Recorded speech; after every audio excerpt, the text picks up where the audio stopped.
Welcome everybody to Webinar 777, Life-Changing Webinars to Disciple Nations. The title of today's webinar is Reforming Corporate Culture for Prosperity.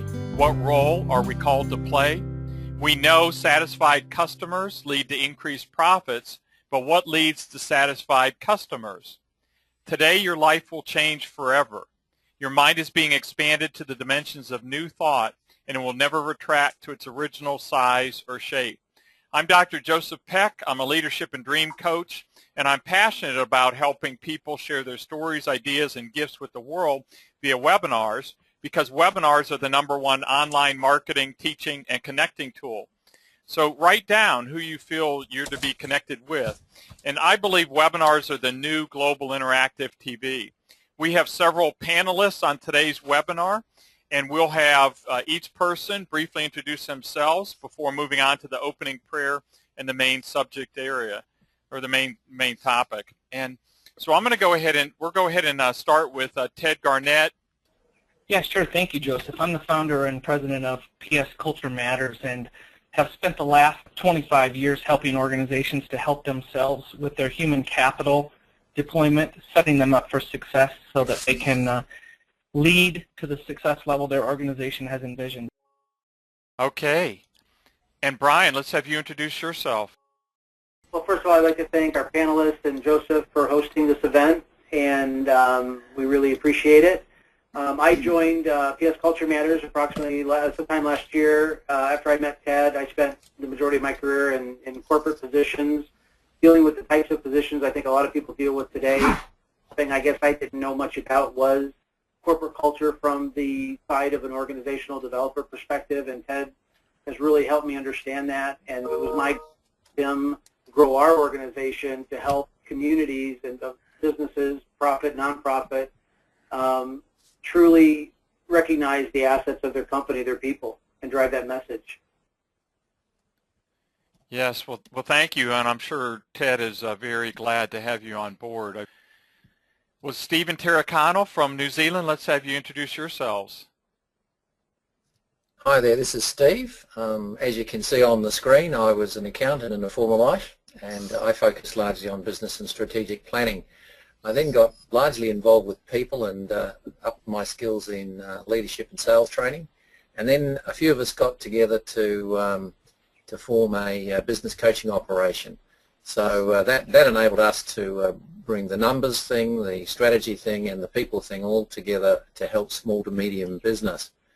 Tara and I have had a change of scenery, and we're here in sunny New Zealand just for the moment. And I'll let now Tara talk about herself. Thank you, Steve. Hi, everybody. Well, the change of scenery to beautiful New Zealand has changed what I look out onto. So these days, rather than high-rise, I look out onto sheep and orchards, and it's pretty gorgeous. The thing that's never changed, though, has been my interest in people and my real passion for seeing people communicate effectively with one another, and in particular being set free of the bondage of faulty thinking. Very difficult to shift culture when people's thinking isn't lined up. So that's my sort of trademark at the bottom. You cannot not communicate, and the culture you have will reflect you. Great to be here. Well, thank you, and I know you and Steve work together great as a couple in your training that you do, both live and virtual. Well, Michael Oswalt in Boise, Idaho, let's have you introduce yourself. Well, hi, folks. I am a general counsel, and a general counsel is the lawyer who's got responsibility for making sure that an entity has all of its legal needs met at the right time by the right lawyer, and that usually involves doing a lot of it himself or herself. I like to use the metaphor of the family practice doctor. So we've got the ongoing relationship with the enterprise. We become part of the fabric of the organization. We take care of the routine, ongoing stuff like contracts, licensing, employment law, and corporate governance. And then if we need to bring in a brain surgeon or a cardiologist, to keep up with the medical metaphor, that's where we will bring in somebody specifically for a patent filing or for tax work or for litigation. And my partners and I have all been full-time general counsel during our careers, and now we provide these services on a part-time basis to companies that don't need full-time in-house legal. Okay, well, thank you very much. And Dr. Stan Jeffrey from Sydney, Australia, let's have you introduce yourself.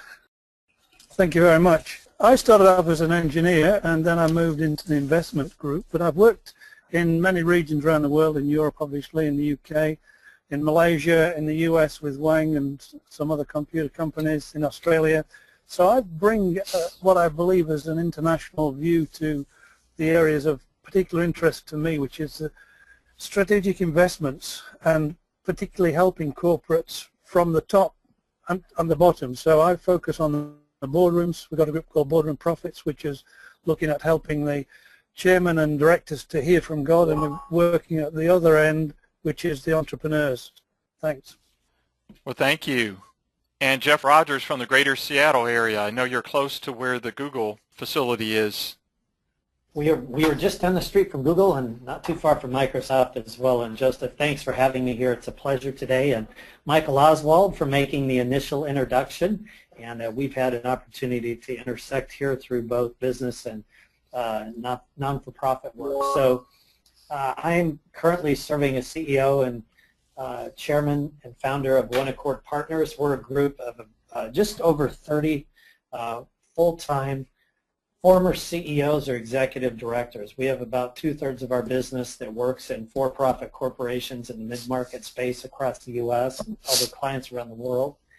And then we have a third of our folks in business is dedicated exclusively to not-for-profits and helping them attain their objectives. And it all comes down to people, whether it's for a nonprofit. There's some different vocab and nomenclature, but it's still people relationships at the core. And so we work in both of those sectors. My experience in this call relative to context is we have about 450 clients. And so it's a broad spectrum of verticals, geographies, backgrounds, and so on that we deal with. So I'll kind of be an aggregate of a lot of the people I work with and clients. Thank you again. Well, thank you, and that's exciting background. It fits in so nicely with what we're talking about. Well, Gary Bundy from Spokane, Washington area, let's have you introduce yourself. Well, as the slide says, I'm founder, chairman, and CEO of the Hazan Group. We're a kingdom-based development organization, and we've had the pleasure of working with Brian Short for the last 3 or 4 years, and also with you, Dr. Peck, a couple of times, and happy to be back around this evening. Well, thank you. Thank you. And it was Gary who first introduced me to Brian about 3 years ago. Okay, well, Ted, let's have you say the opening prayer, please. Lord God, we just come together here, and we know that your word says where 2 or more are gathered in my name, there am I in the midst of them. And so we just thank you for gathering here with us. Lord God, we just thank you for blessing us tonight and all those who are listening to this. Lord, I pray that they all have needs and that you would see after each one of them, Lord, and bless our conversation. Lord, we know that this is based on, this entire company and our entire mission statement is based on Proverbs 29:18, where there is no vision, the people perish. And so that's what we're here to discuss tonight, is how we move from perishing to bringing forward fruit, Lord, with the work that you've given us to put our hands to the plow and be diligent. So as we build this network together, Lord God, I just pray Ecclesiastes 4, that a threefold cord is not easily broken, and that the many people here today would each find a role to help people to not perish in organizations and to have a vision, as Proverbs 29 gives us the vision for in our organizations to have greater success, Lord God. I just lift it all up to you and thank you for Joseph and the panelists and the participants, Lord God. Just bless us and give us direction in Jesus' name. Amen. Amen. Amen. Beautiful prayer. Okay, well, we're going to go ahead and do a poll to get the audience engaged, and then we'll start with some of the teachings and the interaction. So here's the poll question, and I'm going to give you about 30-45 seconds to complete that, and your question is, which most describes why you are here today? And A is to discover how to focus on people metrics. B, to improve the approach we already take. C, to learn an approach since we don't really have one. D, to learn in general since we don't do anything. culture-wise, and then E, to learn how culture metrics can be correlated to business impacts. Okay, I'm going to close the poll out, and I'm going to show the results there. So you can see that about a quarter of you put that you want to improve the approach you're already taking. About a quarter said you want to learn in general since you're not doing anything addressing the culture. And about half of you said to learn how culture metrics can be correlated to business. So thank you for sharing that. Okay, well, we're going to go ahead and move on now to the perfect storm and have Ted share about that. So Ted. Yeah, thank you, Joseph. Yeah, you bet. So I'd like to give you a little bit of a background as to the genesis of this storm as we see it. We can get pretty passionate and excited about talking about this, but we'd like to kind of hear some of your thoughts on the panel as well. I know that over the last 15 to 20 years, as I would work on culture, I would never even see corporate culture come up in Wall Street Journal, Forbes, Newsweek. SHRM would have more. The Society for Human Resources Management would have more sessions on, yoga in the workplace or something than it would have on corporate culture if you attended their conference 10 years ago. Now all of a sudden we start to see that this is becoming pretty relevant. We start to see corporate culture entering the front page of those articles and those business publications. And ultimately, I do a lot of keynote address speaking around the country and sometimes around the world. And I would pose this question all the time to leaders. I would say, okay, people are your greatest fill in the blank. And, they would all say asset. And I would say, great.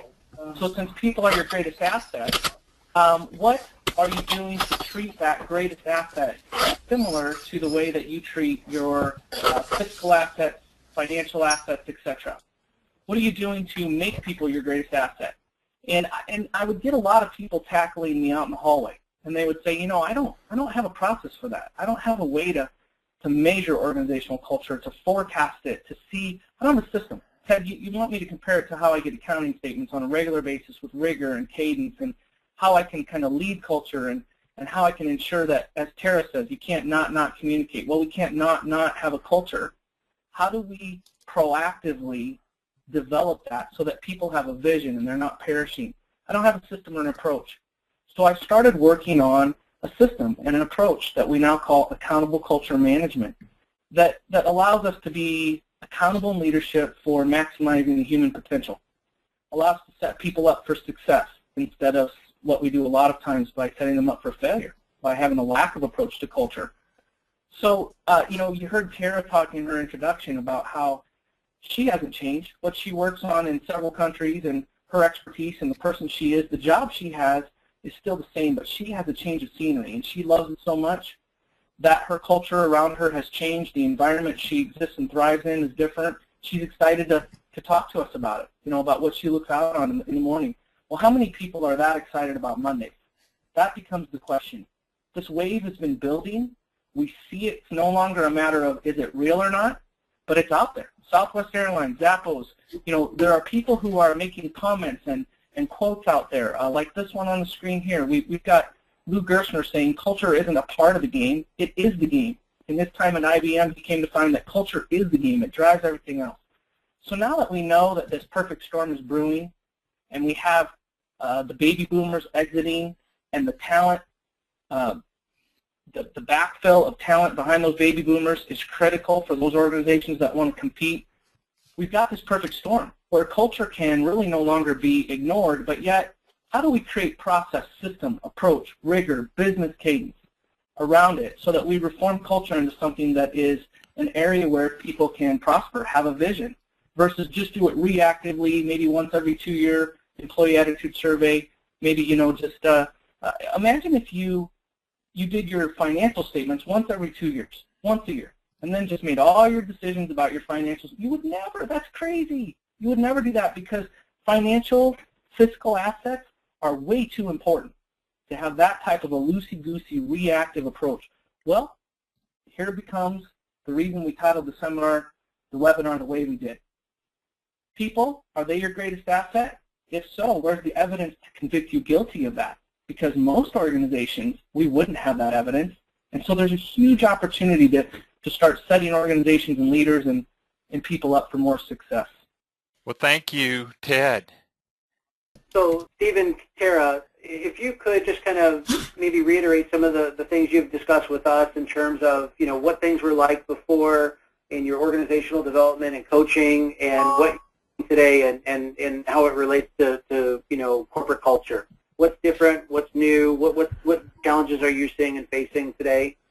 And maybe help us understand from your perspective, both not only in your business from New Zealand, but also as you approach the U.S. market. Okay, thanks. Thanks. Yes, well, everyone, as we've talked about, everyone's talking about culture these days, and it wasn't the case a few years back. Culture, I guess, we need some sort of definition. The way we do things around here sort of works for us. We deal in the small to medium business market, and we've found that if we can convert cultural settings to simple messages that people can get anywhere in a small business, then you can get some traction. So getting a handle on the subject is often, we've found, quite a difficult one. And knowing that you're going to have a culture, just may not be the one you want, always seems to be the start position when we go in and coach a business. And typically the culture is not matching the business vision or goals. So we start to have a look at it. I started looking at this in 2005, and the issue for us was, how do we get consistent behaviours in a small to medium business, and how could we develop simple ideas that anyone could articulate, remember, and then act out. Initially, we looked at the whole issue. We had to link it with brand deliverables. In other words, what's the business trying to deliver to the customer? So that had to form part of it. And then we needed to look and add into that atmosphere and relationships. Now, what I think, there's a few things have changed since then, and mainly I think we've seen in recent times, you've seen outsourcing of basic tasks to Asian countries to a large extent. So therefore the jobs that remain are ones that often require self-determination and people taking responsibility for themselves. There's a lot of talk about that outsourcing, and I think politically it's a good one to talk about.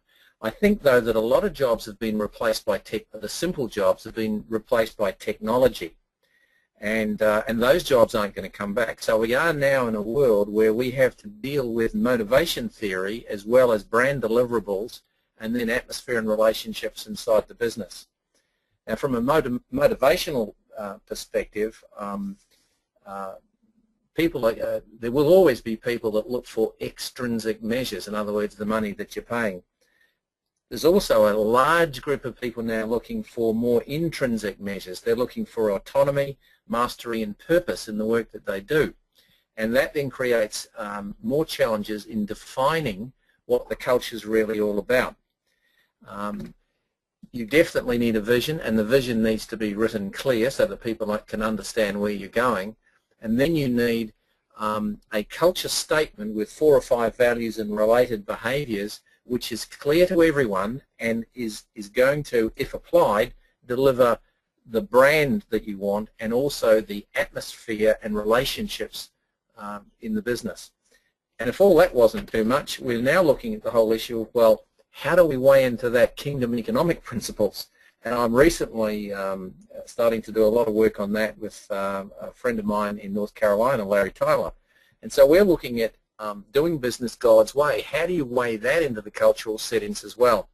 And so it's become a whole lot more complex, not to say, of course, the communication. Tara. Thanks, Steve. It's a fascinating area to me, that the whole thing about culture.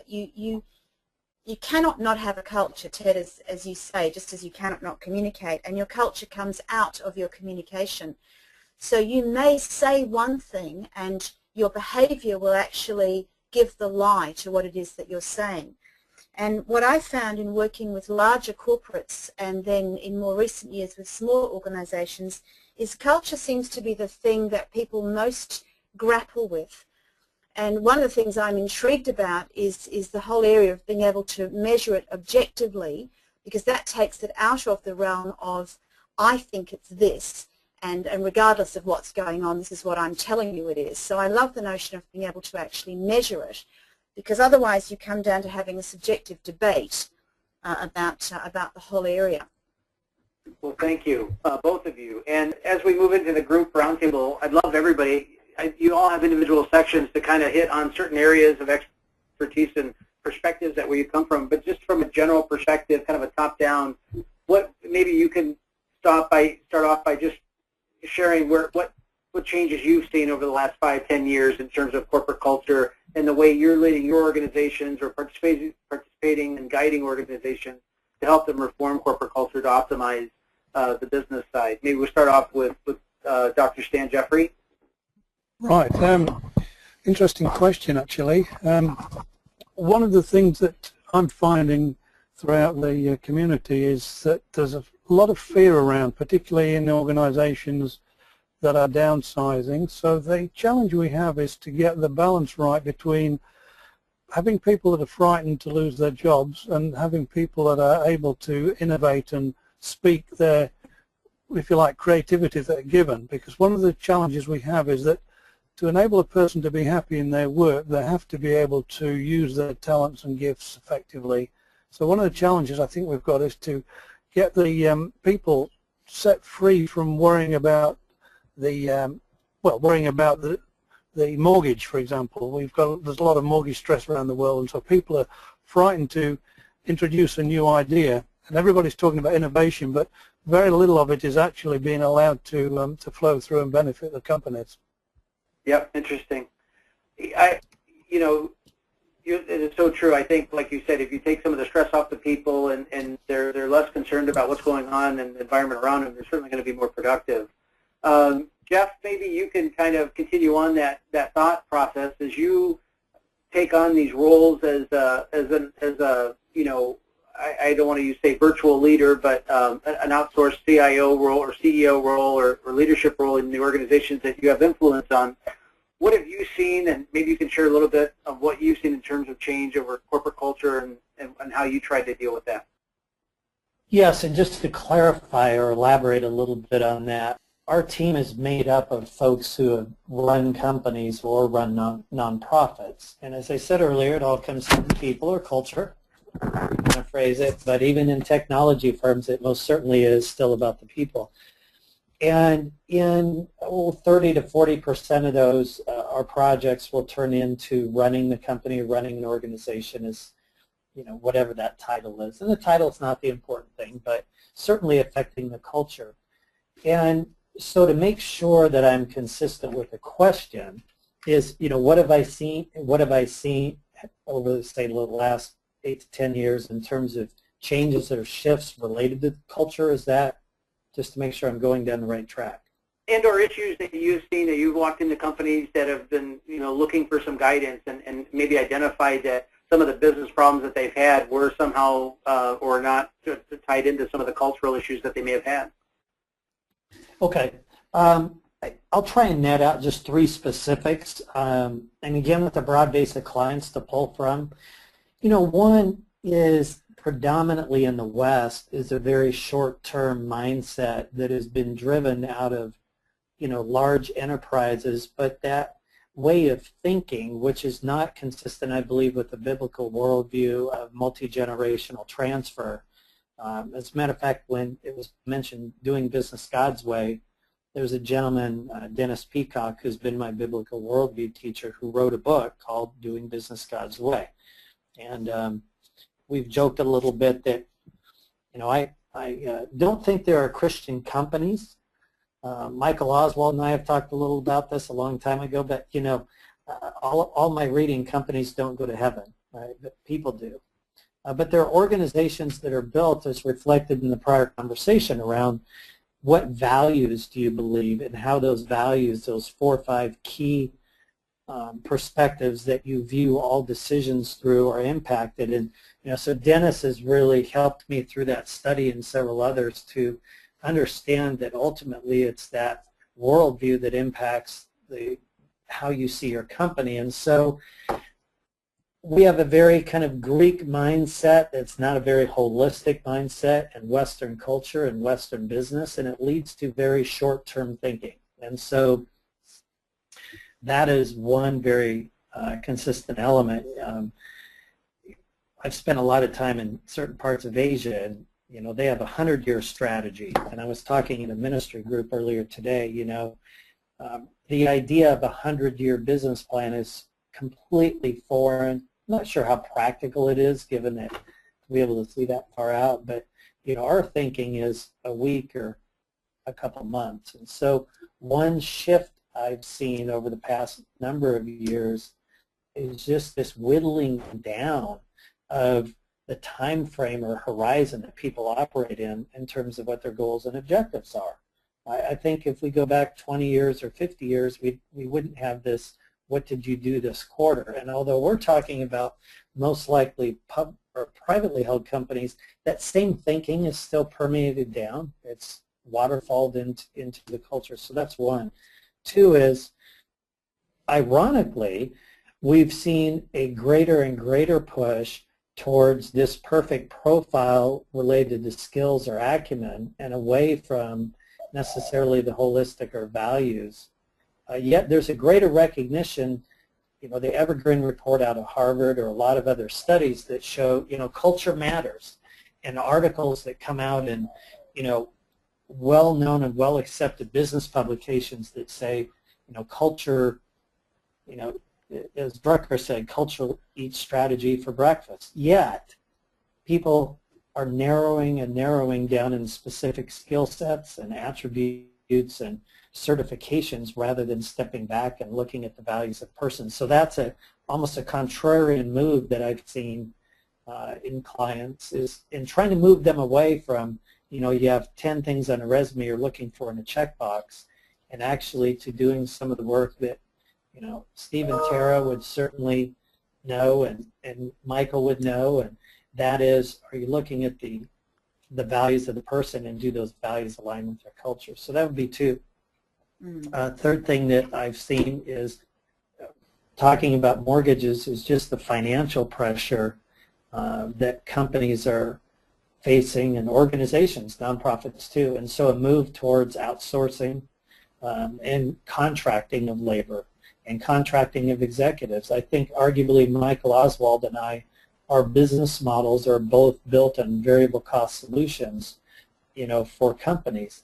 And do companies understand the impact of having someone as an employee versus someone providing that outsourced capability? There's arguably assets to both, but that's another trend, we could say globally, that people are outsourcing, and what's moved from the labor force is now moved up into key strategic elements of a company, and often there's not a lot of discussions of how that impacts it. So those would be the three I would say.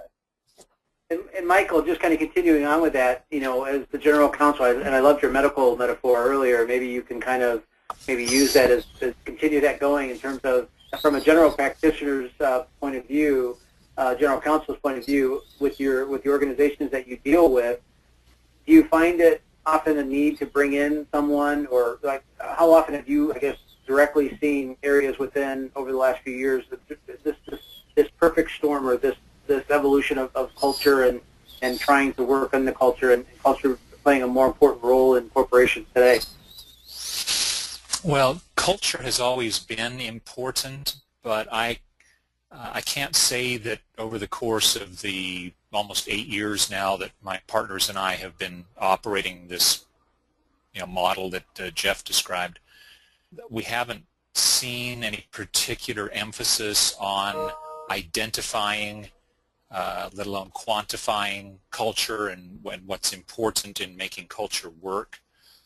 I can say that as a result of my getting to know Brian and Ted, that I have begun asking my new clients specifically about the culture of their company, the culture they have now, and the culture that they want to have, and the extent to which they and the management team have focused on culture at all.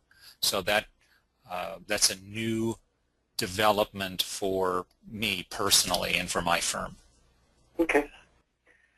And just, I guess, in the interest of time, I want to continue the roundtable portion of this, but maybe we'll do it a little bit later on. I'd love, Ted, if we could, to jump ahead and kind of take on what some of the the things you've just heard and kind of roll that into some of the subject matter that we're going to cover today. Yeah, that's some great stuff right there. I think what we'll kind of look at here is articulating what we currently see happening, and it kind of matches up with some of the things that the panelists were discussing, which is, and Michael just mentioned it, more of a reactive approach, right? And that doesn't really, Jeff said something about they're a little bit out of alignment with what they say is important versus what they're doing. And so, how do you align, the traditional employee attitude survey, engagement survey, performance reviews? I ask organizational leaders, CEOs all the time, if people are your greatest asset, how do you give them a voice? How do you make it real? How do you act on it? And how are you accountable for it? And they'll answer me with the stuff on this list, and then I'll say, who here feels like that's going well? Stand up, would love to share your performance review with everyone else in the room because you think it's awesome. 500, 1,000, 1,500 CEOs, not a single hand goes up, right? Because they just aren't getting even that stuff done well in terms of getting the voice of the people. I always say, and if you have your pencils handy, you might want to write this down. What we have found over the last 10 years is that even though the nuances of an organization or an industry are different from a car dealership to a hospital to an ambulance service or whatever, if you have people, and pretty much everybody does, they kind of want to know three things. And this is biblical too, right? They want to know what's the story, what's the big picture. The second thing they want to know is what chapter are we in? Where are we going right now? What's my department supposed to be doing? Where are we at in the story? And then they want to know what's my character's role, right? What's my commission? What am I supposed to be doing to further the chapter in this story? And people in all organizations, teams, families, whatever, they want to know those same three things. And so what's not working is not giving them the vision, not giving them the once-a-year voice or less, not acting on it. There's a lot of focus on engagement or satisfaction, rewards, recognition, but it's really all disconnected. People continue to perish in this deprioritized, unaccountable present approach. So I think, what we're really excited about is to move this to a more proactive systems approach. Again, we call it accountable culture management, where people have a consensus voice, where ownership gives leadership a set of priorities. We have a four-step process rather than, as Tara talked about, a one-off squeaky wheel, gets the oil approach. Let's look at the organization as a whole, and we're doing some groundbreaking, Joseph has put up here, groundbreaking research in partnership with the Human Capital Institute, who has 200,000 members worldwide.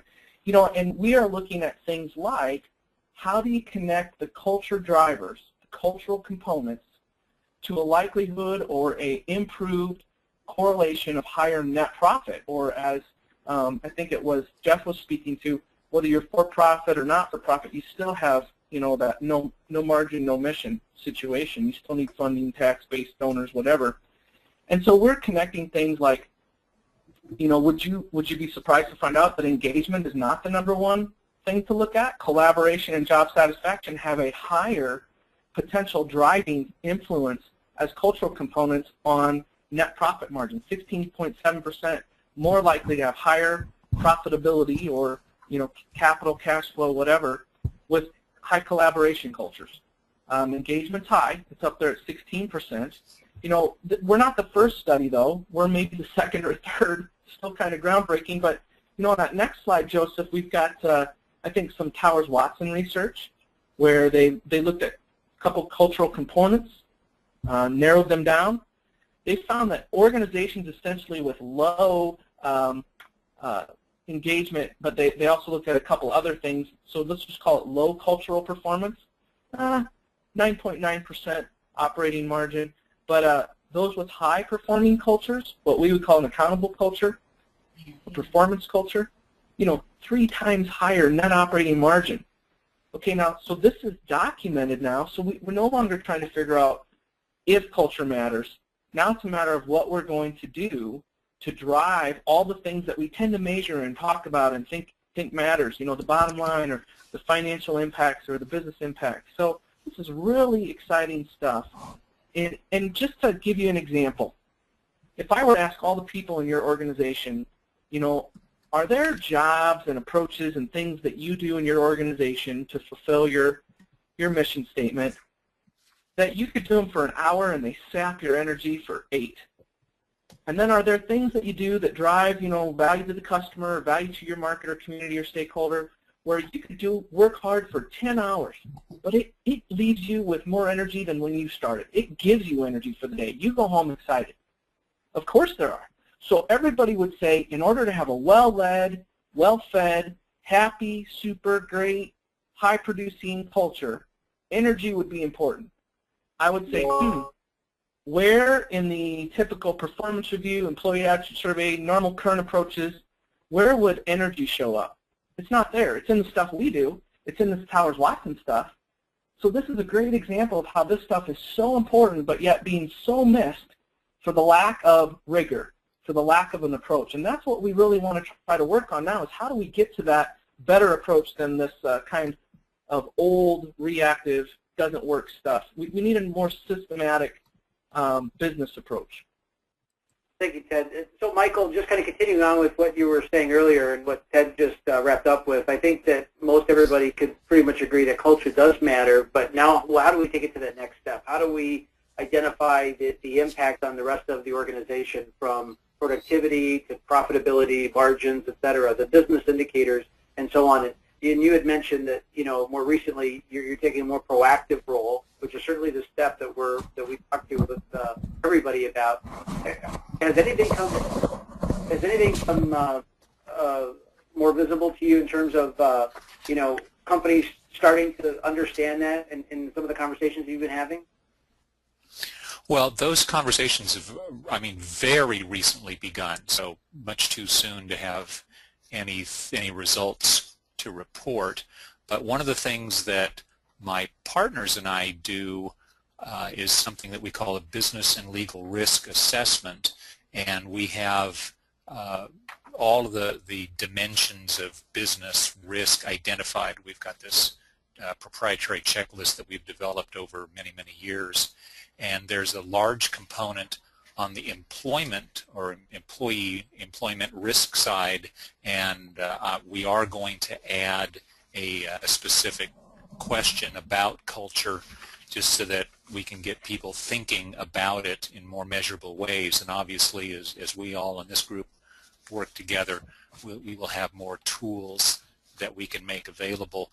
On specific answer to question B, have you seen cultural issues with corporate startups, downsizing, or mergers and acquisitions? As we've been discussing, culture always matters. It always helps or always hurts, no matter what the stage of an organization. But I know that there are data that show that I think a majority of mergers and acquisitions fail, and the primary reason they fail is because of poor integration. And so I suspect that the next level of analysis is looking at the extent to which managing or not managing the culture issues contributes to the failures of the integration of those acquisitions. Sure. And I think we've addressed that with some private equity companies in that, we talk about the people component, say you go through the due diligence process, you look at products, inventories, markets, et cetera, and on paper there's a strategic fit, but the question of the corporate cultures of each organization are rarely addressed. And then all of a sudden the deal's done, and then they're put together under a roof. I happen to have come from one recently where 7 companies over 5 years were acquired, thrown under one roof, and they said, figure it out. And it literally was destroying, and still is, the company. And do you see that type of thing in your experience? Do you think when we talk to some of the private equity people, and they agree in principle with us, but at the same time they don't want to do anything that's going to slow down the deal? Do you see that changing? Do you think people would take a more proactive approach and start, including the people metric side of things and as part of the due diligence process? I think they would if you come at them with data. Their motto is, "In God we trust, all else bring data." Right. Well, Ted, thank you, Michael. Ted, maybe that helps cue up kind of the next step in terms of talking about the approach and the way people have done things, before, systematically or non-systematically. So maybe you could continue on with the accountable culture management pros versus maybe the more historical approach? Yeah, this is just awesome because, you know, when Michael first got introduced to us, I was like, as a longtime vice president of HR and director of HR in 2 different companies, I'm thinking to myself, you know, legal counsel, corporate attorneys, these are typically the enemies of HR. They always tell us why we can't do what we want to do. You know, how can we? And so I was like, what is this cat doing in on this deal? And so I asked him, I said, Michael, how is it that a legal counsel finds himself interested in culture? This is really interesting to me. I love having him on our team because he's saying, hey, at some point you can chase the process, you can chase the compliance, you can chase all the business stuff. Jeff Rogers would say the same thing, I'm sure. You chase all that stuff to where it needs to go, but at the end of the day, you're going to find yourself up against cultural barriers. You know, and so that's just really interesting that it all gets chased back to the people. So we have to take kind of a systematic approach. And I think it's, again, it's worth talking about in God we trust, all others must bring data. I think it's like 52% of mergers and acquisitions on Wall Street fail and have to be unbuckled, but not for the lack of spending, you know, a year to 2 years of due diligence with all the accountants and attorneys so that on paper it looks good. So there's some data for the private equity folks. You know, how come the majority of these fail? Well, it ends up being a cultural issue. So there's the data. Now it's how do we audit, do due diligence, bring rigor. You know, I think that we do need to bring that business approach, and I think we've got it. So let's talk a little bit about that. We find that organizations are looking at one piece at a time. Kind of that squeaky wheel gets the oil that Tara warned about. It'd be like walking into Best Buy and saying, hey, I need a computer. I want to get on the internet. I want to, you know, print pictures of my grandkids. I want to, you know, get on email. I want to surf the web. I want to play some music. And the Best Buy or the computer electronics person says, okay, well, you need a monitor and a keyboard, and you need a CPU system, and you need some speakers, and you need an internet connection. That's going to be a kind of a subscription service. Whoa, wait a minute. I know people are a great asset, but we only have $3,000. We don't have the full $10,000 that system costs. We just want to. How about if we just get the speakers, that monitor thing? That looks cool too. And they tend to just want to do kind of a toe in the water. Let's just look at engagement. Let's just look at job status. One piece of the system, and then they can't figure out why that monitor they get home kind of has some lights and the speakers kind of make some blippy noises. But for crying out loud, this thing is broken. This engagement thing isn't working, this whatever, because they're not taking a comprehensive, systematic look at how culture really works. We have whole conferences on engagement. That's like having a whole conference on speakers. I mean, it doesn't make a lot of sense to us, and it's not working. So it's again, start of this perfect storm. We're trying to figure it out. And so we've kind of pulled this together into more of a comprehensive, systematic, logical business approach that we call accountable culture management. Has kind of an evaluate, analyze, implement, measure. So just like operational, just like marketing, just like any other part of the business now, HR has a seat at the executive table. They can forecast, they can analyze. And this, I think, is going to bring us to a point where, as we've discussed as a panel and in this group, we're not just guessing anymore. We're moving from I think we should work on this, or I think this will drive performance, from I think to I know. You know, I'm a Six Sigma black belt, and I can process engineer, reverse engineer just about anything. That's easy. Getting the people to execute, building the culture to support it, in fact, having them energized and excited, that makes all the difference in whatever process we use within the business, within the organization. So, you know, you move to that next slide, and we've kind of created this way to just put people in the 3 canisters, and you usually have people in all 3 within an organization, but everybody's having a ball at work. This is kind of another way of saying Tara's thing, right? Everybody's having a ball at work, but which one is yours? You know, are you I hate Mondays? You know, are you red? Or are you in the yellow zone? Or, you know, you're juggling the balls. You feel like you're on a treadmill. Every time you run 10 feet, 10 more feet go out in front of you. But, you know, you're making it work. You're keeping the balls in the air, spinning the plates. Or is life really the environment that you're excited? You're making a difference. You see the story, the chapter, your role, and you're making progress. And even if it is hard work, and we often talk about the job at one organization could be very much the same, but the culture around it could be very different, resulting in different outcomes. We take a waiter or a waitress at an organization. might seem like a menial hourly task, waiting on customers that aren't very nice and working for tips and hoping they tip you. And then we've got this story of at Hard Rock Cafe. This guy at Hard Rock Cafe is just enjoying himself, having a good time. He gets up on top of the table and starts dancing while they're playing their rock music at Hard Rock Cafe. What does the waiter do? She comes over, she sees him dancing. Most of us in HR would be like, whoa, that's an OSHA safety violation. Get down off that table. Tell that waiter. The waiter gets up and starts dancing with him. Rock on, let's go. We're having a great time. Because that's their mission, is to treat everybody like they're a rock star. And you know what? If that was Mick Jagger or some big rock star and they decided to get up on the table and dance, you wouldn't tell them to get down. You dance with them. So they treat their customers like that. And that waiter or waitress has that authority to live the mission statement, and they live in a culture that's very different than, say, working at Happy Chef or some other place where they're just told to go out, you know, serve the meal, carry back the dirty dishes, and collect your tip if you smile.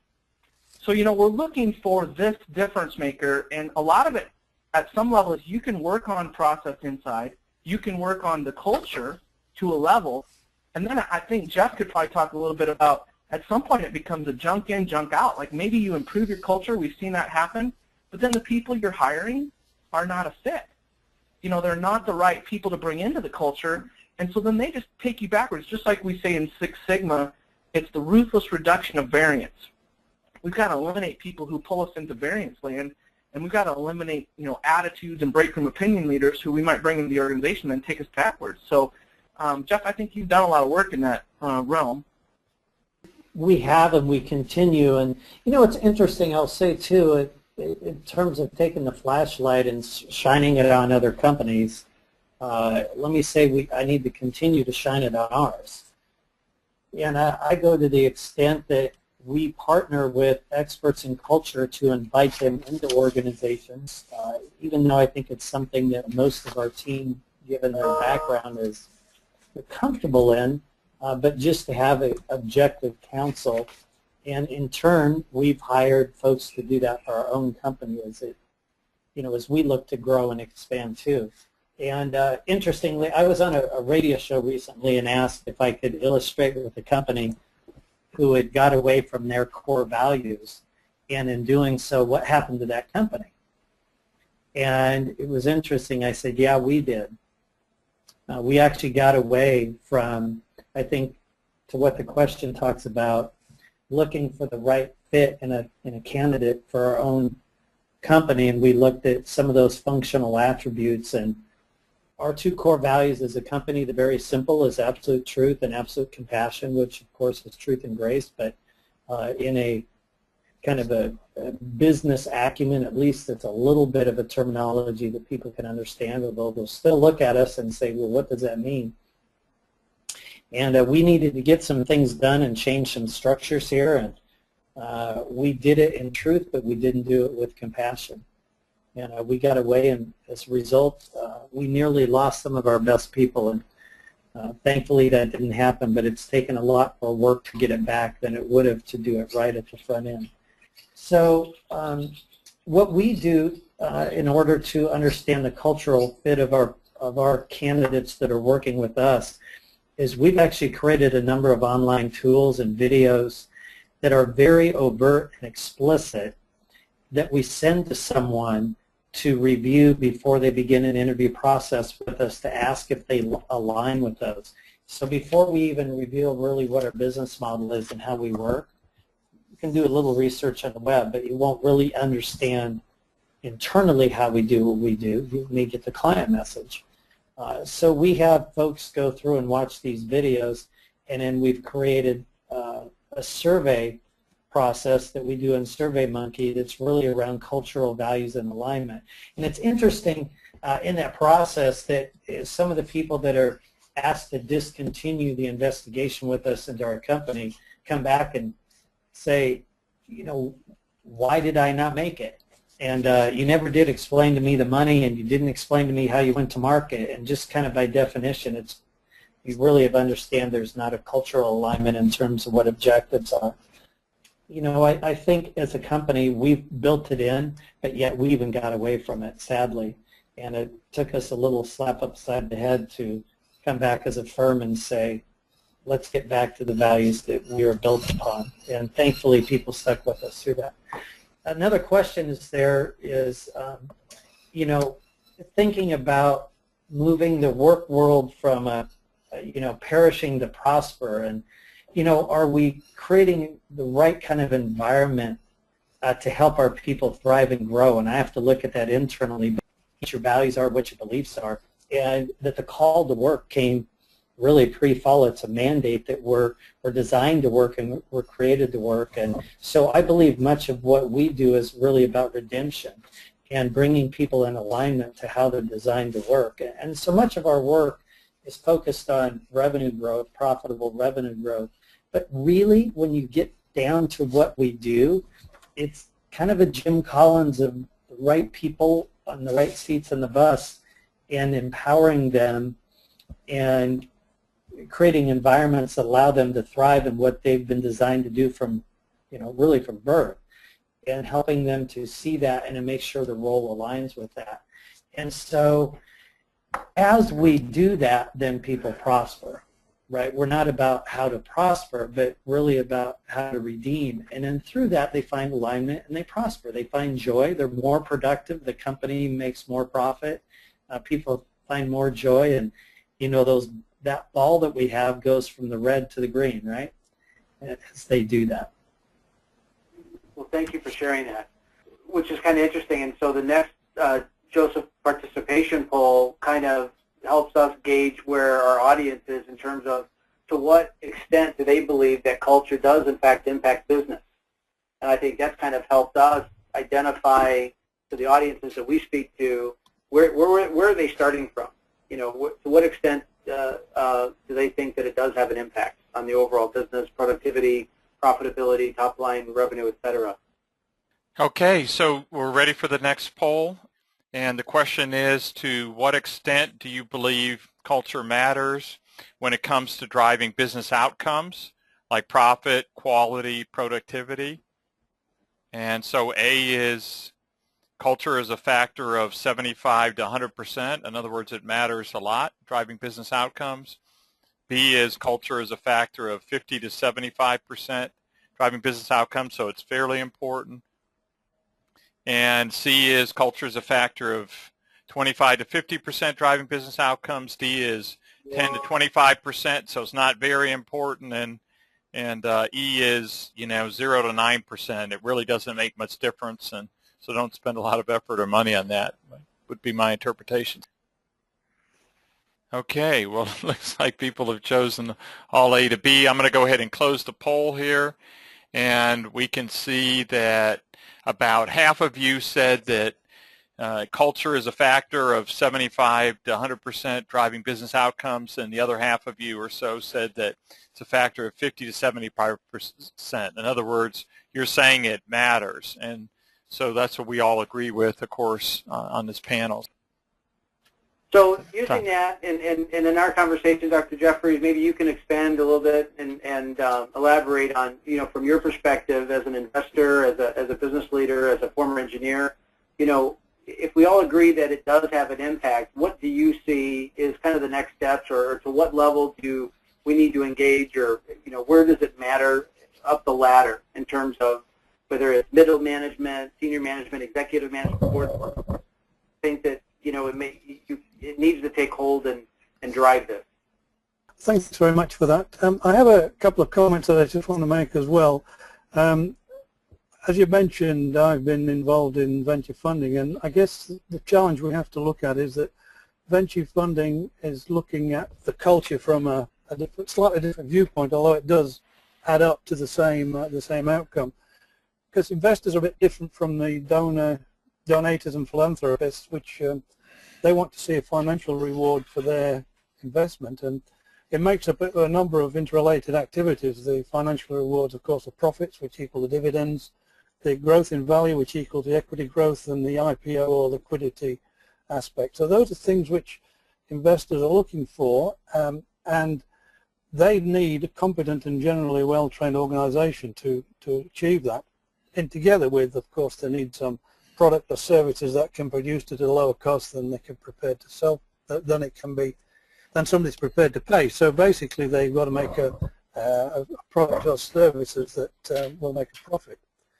So the simple focus on cost that tends to be given is we tend to miss out on a number of vital elements, and this results in what I think is some of the exploitation and probably lower quality of services, which override a lot of these elements to do with culture, because there's people that would like the culture to be different, but once they get focused on the business aspects, they tend to if you like, change their emphasis.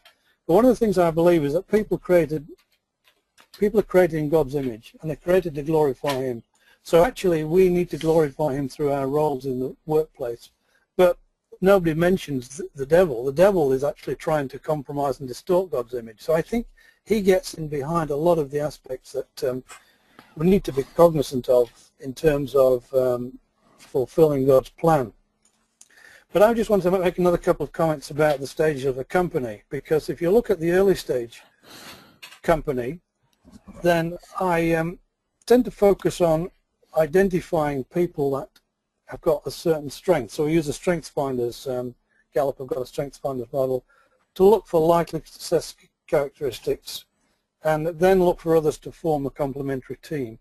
Because at the start of a company, the founder establishes a culture and then adds people to it that are selected for the cultural fit, if they can be, and then add significant value to the firm. I mean, I've seen so many exciting startups where the founders there, it's employed people who work, however many hours a day there are, and they go home for a short period and they're actually enthused amazingly. Unfortunately, the recruitment industry tends to not understand this, and I know a few are in the recruitment space, but they don't tend to understand how to measure and identify culture. The later stage has a slightly different problem, because very likely the VC or venture capital recognize a problem that reduces the value of the firm or the potential dividend, and then that requires early intervention. Excuse me, depending on the level of the investment or ownership, they may have a seat on the board, but they're likely to be minority shareholders. And as a board member, one of the things they can do is request the measures throughout the organization, such as maybe the attrition rate, which can show the level of discontent at certain levels. And they're generally things that you can look at, like salary, location, treatment, conditions. They're things that people can ask for at a board level, because of course they're not running the company. And then if you can find if you can find a member that's got a problem, you can look at it from the training point of view, or you can move them to another location.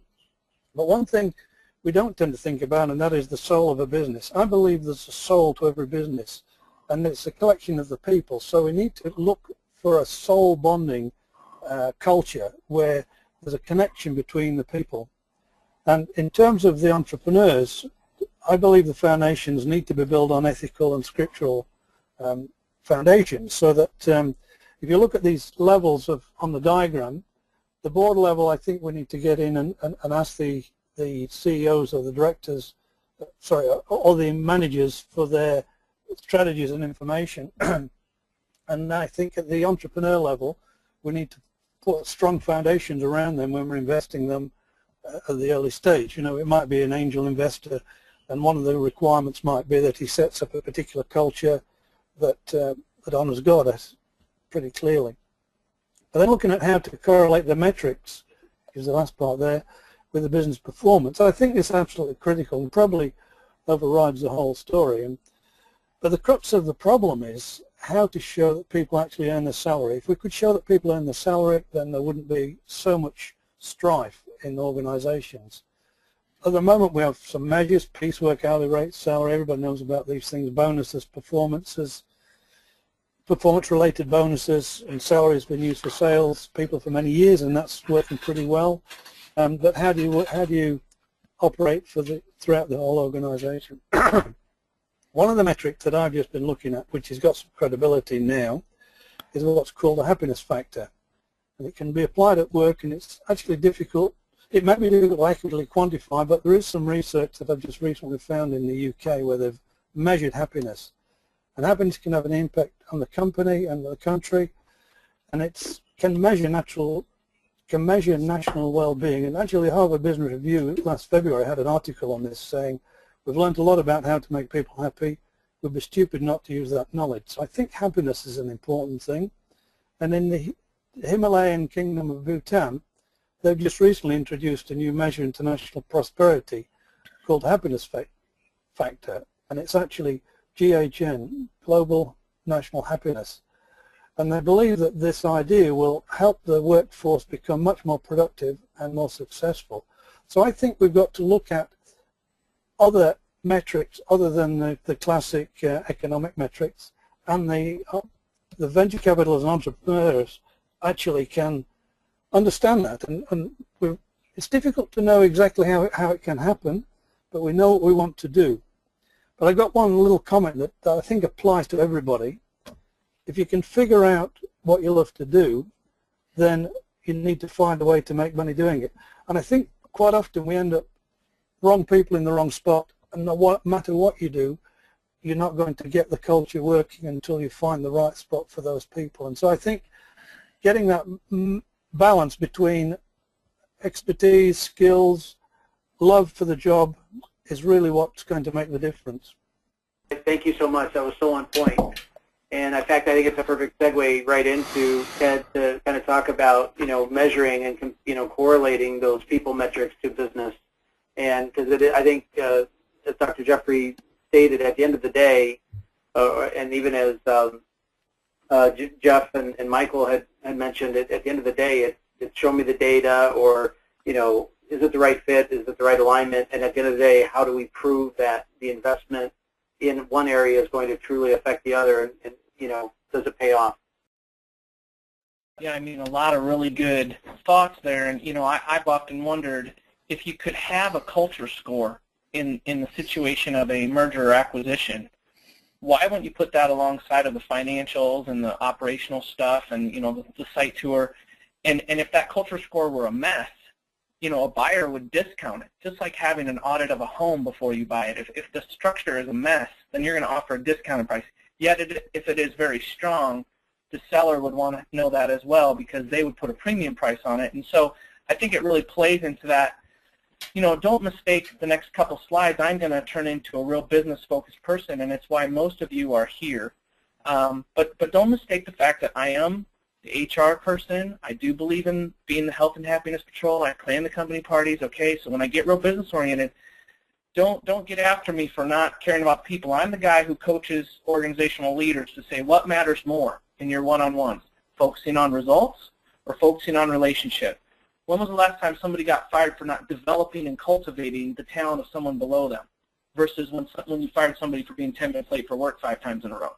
And what impacts the organization more? So those are some really great things we all need to look at. I thought Jeff, I don't know him very well, but I thought he must be a very humble leader to admit that you can state it.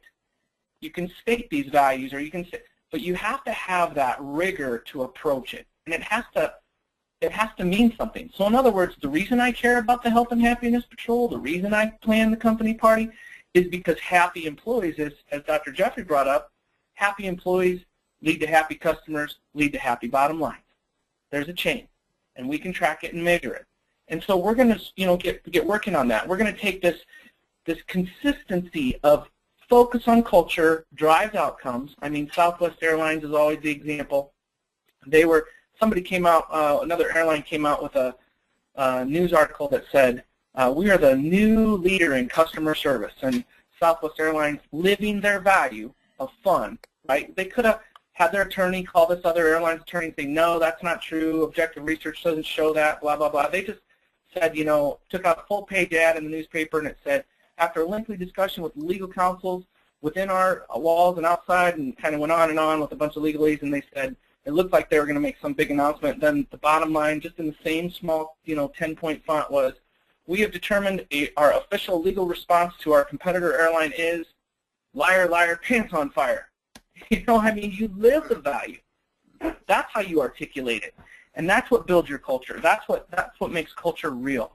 So, we move into this business impact piece and say, if you live the culture, can we track it? Here's some real data from 2006, 2007, 2008.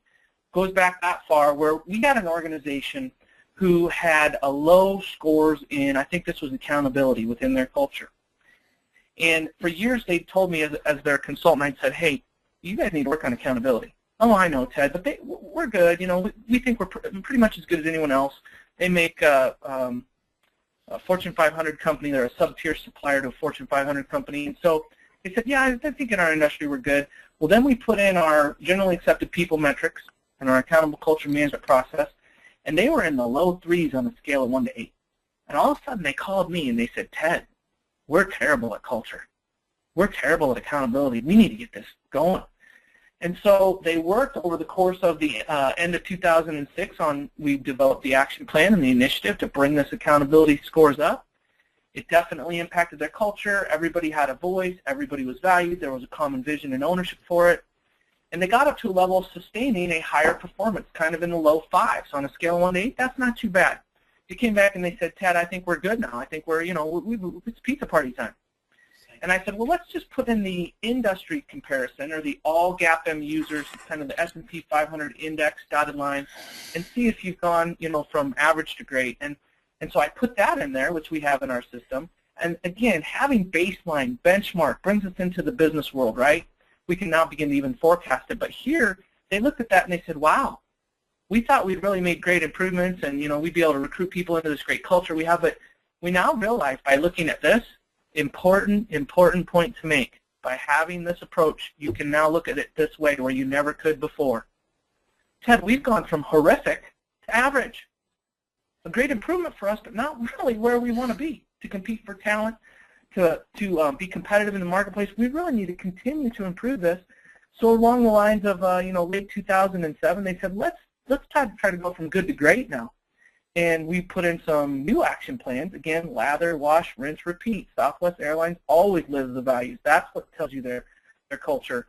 And they worked on it. And then if we could continue this chart out to the right a little further, in 2008, they indeed got another modicum of improvement. Of course, this, to get the same 10 basis points of improvement here, was twice as hard as getting 20 basis points of improvement from 3 to 5. But they did it, and now they were above average. They were really pizza party worthy, and they could see that compared to last year, this time compared to this time last year. Where are our dips? Where are our gains? What's that built around? What drivers are there? What do we need to get from our people? Another interesting point I want to make here, it's been brought up a little. People talk about management needs to fix the culture, and even employees, we tend to do the survey monkey survey once, and then you know, it's a once and done thing, and everyone goes, yep, here, we gave them their voice. Now management should fix this culture. Well, we have become fond of two sayings, Brian and I. One is, you don't undo the culture you got in 1 year that you created over 20 or 50. You know, I work with the IBEW, and we're working on changing their culture. They got their culture, which is pretty poor, over 50 years. And they're not going to unget it in a year. They're going to have to continually work on it. And then the second thing is, management, leadership, yeah, they have a lot of control and influence over resources. But you know what? They don't own the culture. Everybody creates the culture, therefore everybody owns the culture. And we create it together. We create the new culture together. We have one organization, Area Ambulance, we'll talk about them in a little bit, but they went from a negative profitability situation to, I think, 3 times revenue change. And they would put the cornerstone, not all of it, but the cornerstone of their change was based on improving their culture. And we literally had to have a funeral for the old culture. We had to get a casket, get people around it, and say, look, there were some fun things about the old way, and you know, there was some history here, and kind of the, we've always done it this way, and hey, don't tell me to do it differently. I've been here for 30 years, you know, I've been doing this since before you were born stuff, and we're just going to put that all in here. It was fun while it lasted. We're just going to close the casket, and we're just going to bury it, because there's a new way to go, and we're going to start living it, not talking about it, just doing it. No hats, no T-shirts, right? Just, you know, drip, drip. It's the way we work around here, as we say at GE, right? And so this is the direction that we see organizations being able to go, and it's not a matter of can we measure it, it's a matter of we have. So now we want to get this in the hands of more people. And I talked here real quickly about we've changed financial performance. We've measured it. We've seen the impact of culture changing. You know, that sounds real business-oriented, and I definitely could talk more about it, but we also see these same things happening in nonprofit or not-for-profit organizations. I mean, everybody has people. Everybody has a team. You change the culture of a family. You change the culture of a ministry. I'm on the board of Fellowship for Christian Athletes. We've worked hard at changing some of the cultures there on how coaches and athletes work in our region, and you can see and feel the impact, right? You don't just have to measure it with the metrics, but why wouldn't you?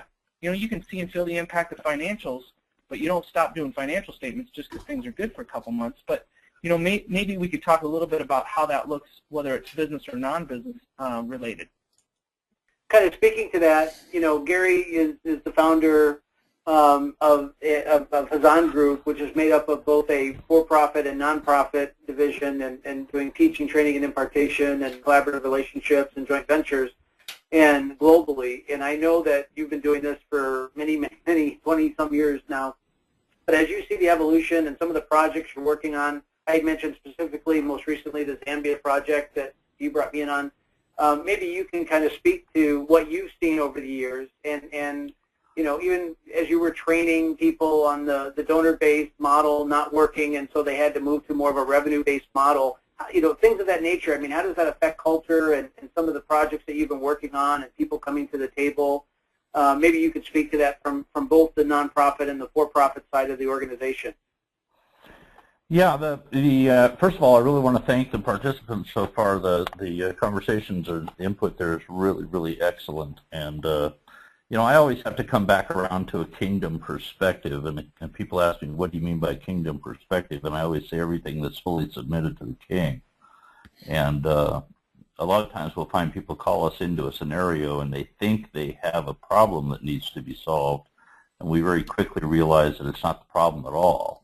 You know, that they're looking for the right answers to the wrong questions a lot of times, it's been very, very interesting to really let go of a lot of preconceived ideas on the way things should work, and really I have the benefit of working with a lot of folks like you, Brian. You know our team here. We have a lot of guys that, you know, the main question we ask at a management session is, what's God telling you about what you see and what you hear, and really getting discernment about what the problems are. And even things like HR, we just recently spent 3 months with the top level government person from Zambia living here in the house with me and analyzing what we're doing and looking to see how this could apply to third world countries.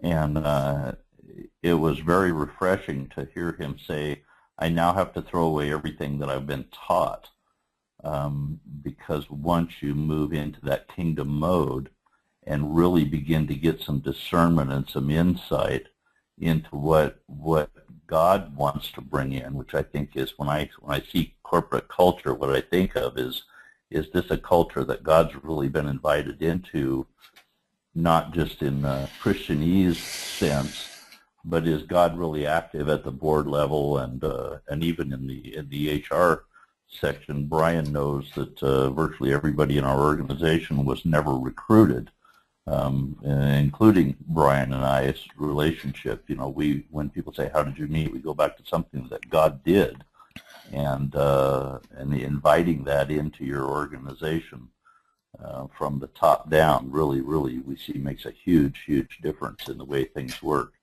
Can you speak maybe specifically to what you saw in terms of some of the problems, like with Zambia and some of the cultural issues that they were having in their business, and you know, and why it's such a big deal for them to start working on culture? I know he worked, not only did he run the government from, he was in charge of organizational development, but even headed up one of the largest, or the largest private company, the copper mines there, and he was sharing some of the stories and the cultural issues that they were having, and they were struggling to find a way to try and solve it.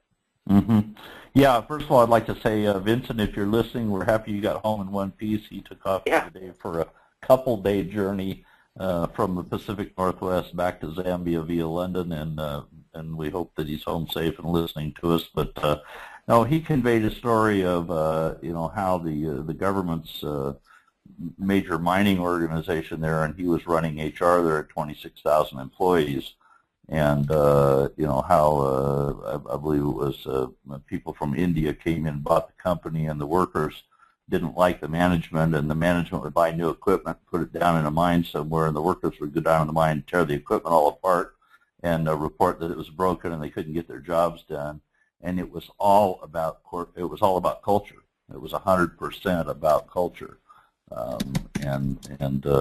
So he was Vince was extremely excited to see the whole Culture Matters model, and is now back home looking to see how he can apply this to different government scenarios. But it really is everything when you get right down to it. I think about 99% of the battles that I fight are from people that have come on board or we've been involved with that didn't really come into alignment with the things that we hold in highest esteem. And so we're very anxious to see if we can give what we're doing as a gift to the Zambian government as a prototype to give it away to governments worldwide.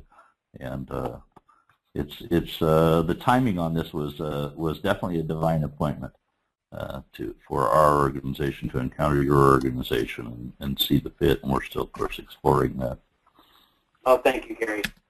And on a private note, I hope your wife's doing better. I know she was in the hospital, so she's in our prayers. Appreciate it. Ted, back to you. Yeah, so I think that what Gary was talking about, and you could look at this list of accountable culture management areas, root cause issues that can be addressed. But so many times leaders, we go off on the symptom level, right? And the squeaky wheel gets the oil. Oh, I think we should work on communication. That gets brought up all the time. But if squeaky wheel gets the oil, we're in I think mode.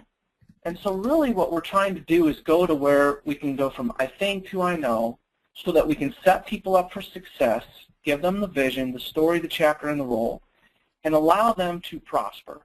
And really, as Gary was saying, if we say, what is God's will for this organization? What is he speaking to you, both individually and collectively? Then we go execute that will, okay? Then we have that direction and purpose, and we're starting to unite around common consensus. And again, we see this all the time, symptom solving, not root cause, or saying one thing, doing another. When we start to put cultural approach in, accountable culture management, we start to align and rectify, and we have a limited resource world, so we start making better decisions. That next slide is what you've all been saying, right? The bottom line is people. In the end, I always say, hey, what is it you want to improve, Mr. CEO, Mrs. CEO? What is it that you want to have in your organization go better? I think it would be great if everybody would go back to their organizations they're involved with tomorrow, their church, their ministry, their workplace, their team, their football team, their whatever, and just ask this question of the person you work with. Steve, ask it of Tara. Tara, ask it of Steve. Ask it of each other. Okay, what keeps you up at night? Give me the top 5. Give me the top 5 sleep insurance list for CEOs, for business leaders, for workers, for staff. I bet you 3 or 4 of those things are going to be people things, culture things, teamwork things, trust, accountability, energy things, right? And so this is our opportunity to move from perishing and I hate Mondays and break room opinion leaders and all that stuff to a level where the tree bears fruit. That's something that we want to see. We want to see fruitfulness. And so, I've already talked to you about on that next slide the company that we work with where the CEO is an ex-Chicago police chief. He wouldn't even talk to me the first year that he met me because he's a guy who's just no nonsense. No, don't just give it to me straight. I don't even read those books by Stephen Covey. I don't even like guys like you, Ted.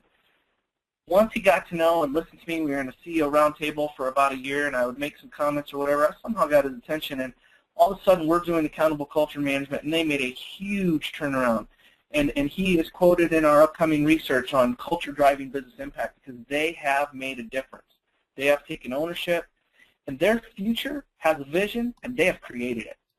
They're prospering there like they've never done in the last 20, 30 years when they had to be state and city funded.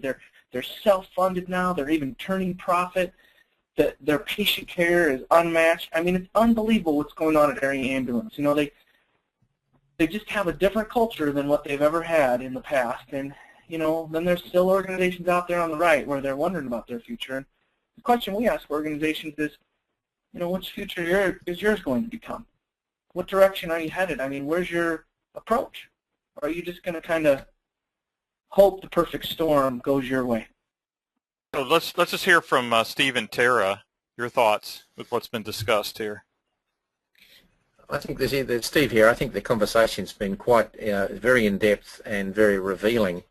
From a small business perspective, my observation is that CEOs don't get their head around what culture's all about. They don't take the time to resource that function in their business, and therefore it never gets the time and effort that it deserves. And as I like to say, you know, you hire for culture, manage for culture, fire for culture. The whole thing is about culture ultimately. And these are the messages that we've heard through at various levels this afternoon. So it's been most interesting. I think one of the things that I also find a lot of is CEOs struggle often to get their heads around defining what their culture is really all about, and then having the skills in English to articulate the messages that need to go out through the business in ways that people will hear and understand and take action. So you've got behaviours, symbols, systems, and so forth. It's getting your head around the simplicity of articulation of clear messages that we've found, and particularly in a small business arena, is very critical. And I'll just chime in with that. I think that for me, that the word around this whole webinar has been the importance of clarity, being clear about the culture that you want. And then as Steve just said about being able to articulate that, I think oftentimes we're not so clear about the culture that we want, and we transmit a sort of a murky message, and then we are reluctant to give feedback to people when they're not matching the culture that we want, because we haven't been really clear about that in the first instance. And then people don't do anything, and of course the negative behaviour or the poor behaviour becomes entrenched. So it's such a fascinating area. It's been wonderful to be part of the whole thing and listen to what everyone has to say. Thank you. And then finally the whole issue of tracking, so you have an accountable culture. And what you guys are doing at Culture Matters is so critical, because you're tracking in a very easy way using tools that are useful to management, all of these things, and it's a critical part of the whole exercise, we believe. Joseph, maybe you close us out in prayer? I encourage you all to even just write down, you know, later today or tomorrow morning, just some key things that stood out for you and take action.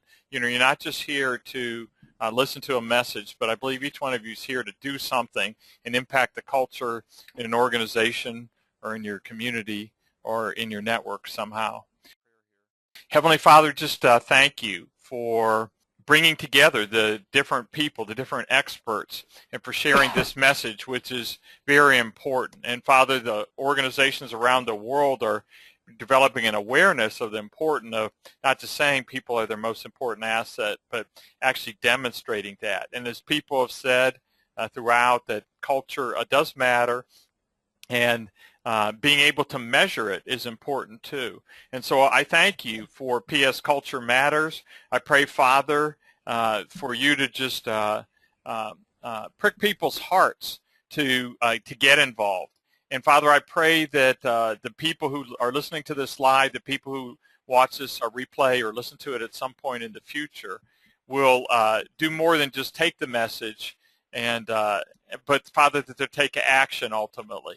And so just move into people's lives. And Father, I pray that the panelists here, that you unite them, that unite their hearts, where we can somehow be working together to impact cultures of organizations in our nations and around the world.